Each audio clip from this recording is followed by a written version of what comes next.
Okay, so you are definitely not alone in this experience. You have done all the things to move away from diet culture. You're healing your relationship with food, and then what happens? You go to work and you are surrounded by people that are talking about diets, that are doing challenges, and you don't know how to navigate those situations. How do you say something without offending people? How do you say what you're doing without making people feel uncomfortable?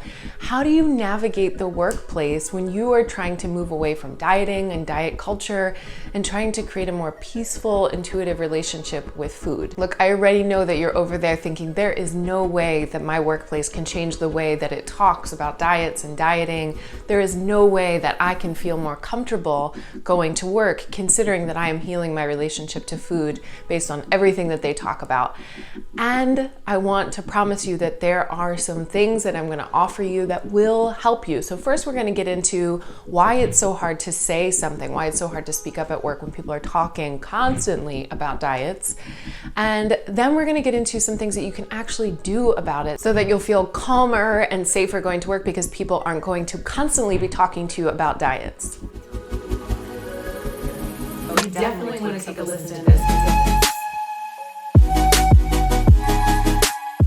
Before we dive into things, let me introduce myself. My name is Catherine Metzelaar. I'm a certified intuitive eating counselor, registered dietitian. And if you are new here, welcome. If you are not new here, welcome back. The whole purpose of my channel is to teach you things about how to create a more peaceful relationship with food and how to feel less shame about your body and to challenge generally everybody's beliefs that we all have inherited from diet culture. So if you like this video, click like, share it with your friends, subscribe to my channel, and let's go ahead and dive in.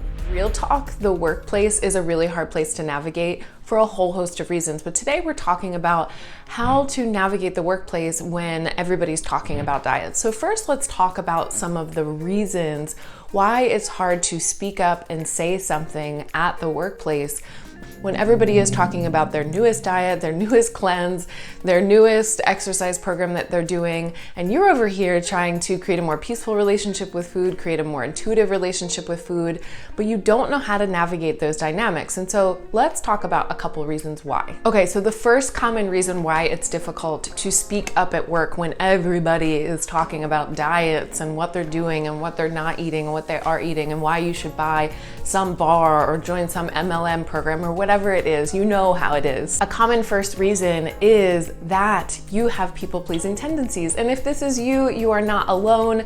I know I most certainly am constantly challenging my own people-pleasing beliefs.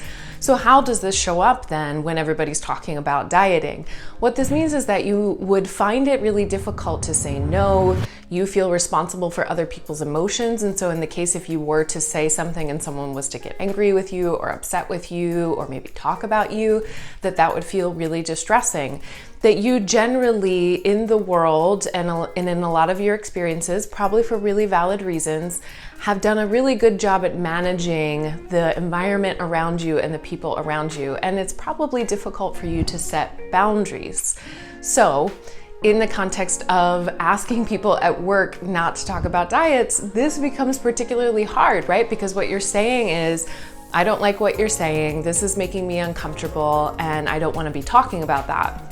And so that can be hard for people that have people-pleasing tendencies and have a hard time setting boundaries, which we're gonna get into some solutions for that. If you're listening to this and you're like, yes, that's me, I am a people pleaser, I have a hard time setting boundaries, don't leave yet, because we're gonna get to some of the things that you can do that feel a little less scary, various ways that you can set boundaries, various ways that you can work on your people-pleasing tendencies while also communicating to your coworkers that you don't wanna be talking about diets. So the second common reason why it's difficult to speak up at work and to navigate diet culture, diet talk, is because you may fear getting kicked out of the group. So what does this mean if you're not fearing getting fired from your job?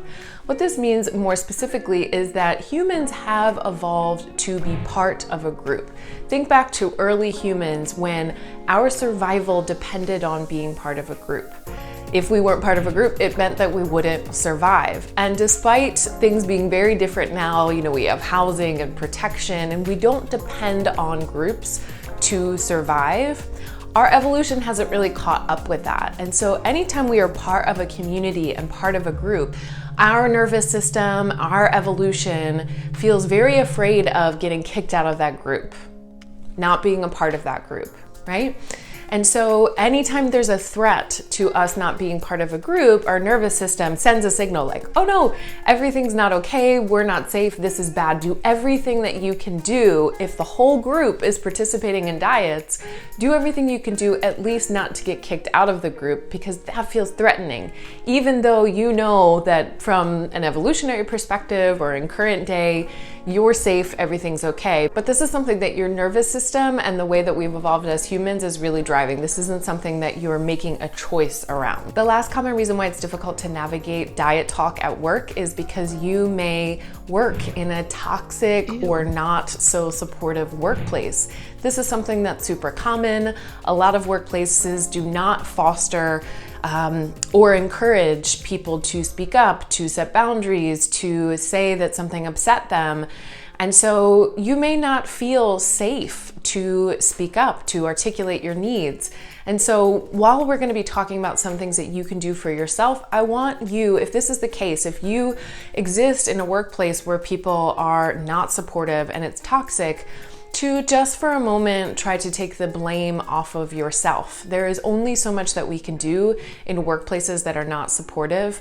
And so you can work on some things internally, but let us be mindful of that as we start talking about some things you can do that sometimes are limited. Sometimes workplaces are super toxic and there is only so much we can do and say to set boundaries for ourselves and to say, no, I don't want to be talking about diets, because that could mean retribution. That could mean someone getting mad enough at you where they use that against you, punish you, don't promote you, and many other things. Okay, so now that we've talked about the reasons why it's so difficult to navigate diet culture talk, dieting talk at work, I want to get into some of the things that you can do when this happens so you can walk away feeling like, okay, I've got a couple of things that I can try when I'm at work. The first thing that you can do to navigate diet culture at work is to connect with your colleagues about other things separate from dieting and diet culture talk.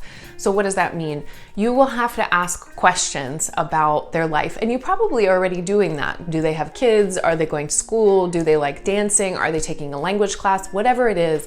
And keep note of a couple of points, a couple of things that you would like to come back to and ask about them. You can even put this in your notes section of your phone if you don't want to forget, so that when in the future they start talking to you about their diet or how hard things are, how they're cutting things out, you get to be a master of changing the topic. And so what does that actually look like in practice? They come to you, they're talking about the diet, you acknowledge what they're saying based on what you're hearing. Wow, it sounds like you're feeling really good, or I'm so glad that that's working out for you. You know, I was thinking the other day when I was looking at some classes online, I'm remembering that you're taking classes online. How's that going? Right? So you are acknowledging what they're saying. I'm glad that's working out for you. I'm glad you're feeling good. Sounds like you have a lot of energy, and you change the topic to something else that they're interested in. So you let them know, I care about you, I want to engage with you, I want to be social, but I don't want to be talking about diets. And in this way, you don't have to explicitly say, this is making me uncomfortable necessarily, that you can just simply change the topic and connect to that colleague about something else that's separate from dieting, but that they're interested in. The next thing that you can do is be transparent when possible. This one tends to be the hardest, but it's most certainly an option, and one that I would encourage you to try if there are people in your work environment that you feel safer with. And what this can look like is being transparent about the kinds of things that you are doing, working on, challenging, without necessarily going into details. You don't need to overshare. So what does this actually look like when you are engaging in conversations, or when your colleagues come talk to you again about diets and diet culture? You might say something like, oh gosh, I remember when I was going through that and I used to diet all the time, but I'm really challenging a lot of my beliefs about diets. They just don't work for me. Another example, when they come to you talking about diets, or when it's happening around you, saying something like, I'm really working on my relationship with food and trying not to demonize foods and place foods on this hierarchy of good and bad. I'm wondering if we might be able to change the topic. So you can explain to them enough for them to get that this isn't something that you want to talk about, and you can ask to talk about something else. Similarly, you can have private conversations with people around you. You don't have to do this in front of a whole group if you don't want to.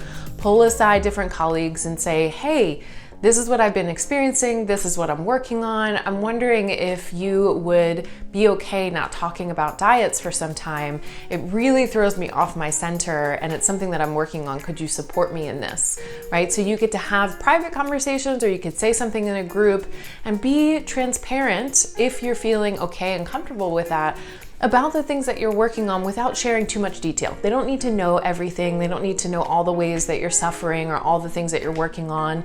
You can offer and say, hey, I'm happy to talk more about this or share more about this if you're ever interested. And for now, I wanted to see if it would be okay if we didn't engage in conversations about diets and dieting, because it's really, really hard for me. And the last thing that I'll offer you as a way to navigate diet talk at work is do not engage in conversations that are triggering and activating. You do not need to entertain those conversations. It is not your responsibility to hold space for them. It is not your responsibility to engage with other people about them. You get to not respond when people say things, and I do that by just shaking my head sometimes. You get to physically leave a conversation. You don't have to stay. And so in person, this might look like physically removing yourself, going to the bathroom, taking a break, coming back. Online, on Zoom, this might look like muting the microphone. It might look like you, again, leaving where you're sitting, going to the bathroom, turning off your camera, whatever you need to do, because it is not your responsibility to entertain conversations about dieting, especially when you're working on healing your relationship with food. And again, I know this isn't always possible, and so you do the best that you can, but I want to remind you, if you are a person that has a hard time setting boundaries, if you have people-pleasing tendencies, by the way, is most of us, these things can be difficult. So this is a permission-giving moment for you to just leave conversations. If you're not ready to engage with them, if you're not ready to say, this makes me uncomfortable, or utilize some of the tools that I said about changing the topic and thinking about things that are interesting about them, then just leave. Don't engage with them. And while you may not stay here with this tool or technique of allowing yourself to leave conversations, this most certainly can be an option. So I hope that you have a better sense of why it can be so difficult to speak up and navigate diet talk and diet culture talk at work.